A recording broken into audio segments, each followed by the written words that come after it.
اللہ تعالیٰ بندوں کو آزماتا ہے، پرکھ کرتا ہے، امتحان لیتا ہے، طرح طرح کی نعمتوں سے اسے مالا مال کرتا ہے، کاروبار وسیع ہو جاتا ہے، اس کے لیے دولت کے انبار لگ جاتے ہیں، دنیاوی مال و اسباب اس کے لیے جمع ہو جاتا ہے،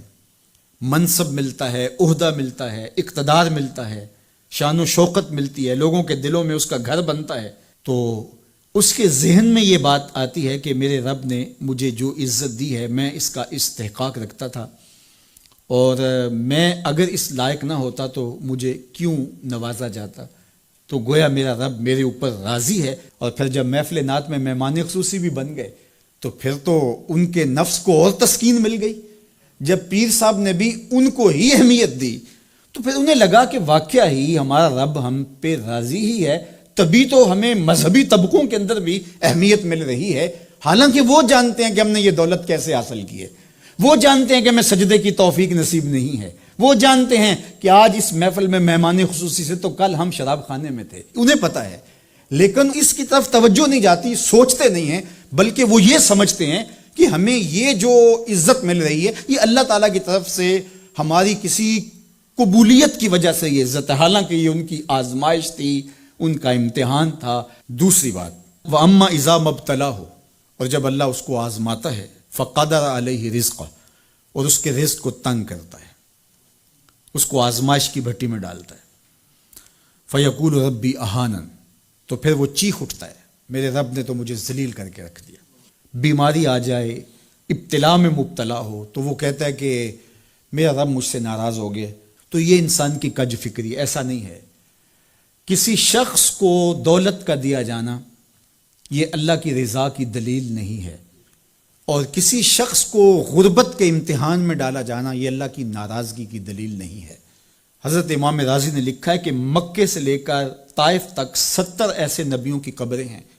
جن کی وفات صرف بھوک کی وجہ سے ہوئی ہے۔ تکلیفوں میں، آزمائشوں میں، امتحانوں میں، ابتلاؤں میں اس کے بندے رہے ہیں۔ میرے اور آپ کے آقا و مولا حضور ختمی المرتبت کے گھر میں کبھی برابر چولہا نہیں جلتا تھا، کبھی کھانے کے لیے کچھ میسر نہیں ہوتا تھا، پانی پی کے اور کھجور کھا کے گزارا ہوتا تھا، تو یہ تو کوئی دلیل نہیں ہے۔ اللہ کی رضا کی دلیل کیا ہے؟ نیکی کی توفیق مل جانا۔ اور اللہ کی ناراضگی کی دلیل کیا ہے؟ کسی شخص کا گناہ پہ دلیر ہو جانا۔ کوئی بندہ گناہ پہ دلیر ہے اور معصیت، نافرمانیاں، اللہ کے حکموں کو توڑنا اس کا مزاج ہے، تو سمجھو اللہ اس سے ناراض ہے۔ اور اگر کسی کو اللہ نے سجدے کی توفیق دی ہے، کسی کو اللہ نے اپنے راستے میں خلوص کے ساتھ خرچ کرنے کی توفیقات عطا کی ہیں،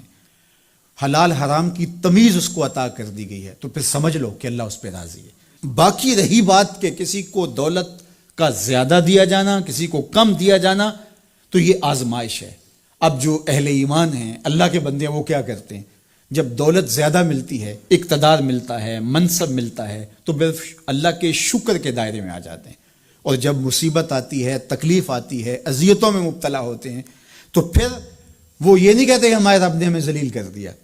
بلکہ وہ اس پہ صبر کرتے ہیں اور اللہ کے حضور دعائیں کرتے ہیں، التجائیں کرتے ہیں کہ مالک تو نے جو جس آزمائش میں ڈالا ہمیں پورا اترنے کی توفیق نصیب فرما، ہماری سفید پوشی کا بھرم نہ ٹوٹے، اور ہمیں اس مشکل وقت سے بچانا کہ جب ہماری یہ غربت ہمیں کفر تک لے جائے۔ اور جب ان کو دولت مندی دی جاتی ہے تو وہ ڈرتے ہیں کہ اللہ ایسا نہ ہو کہ یہ دولت ہمیں فرعون بنا دے، یہ دولت ہمیں نمرود بنا دے، ہمارے اندر بخل پیدا ہو، تکبر پیدا ہو، ہمارے اندر غرور پیدا ہو، تو وہ اس حالت کے اندر اللہ تعالیٰ کا شکر یا دوسری حالت میں اللہ کے حضور صبر کی توفیق مانگتے ہیں اور صبر کے ساتھ اپنی زندگی گزارتے ہیں۔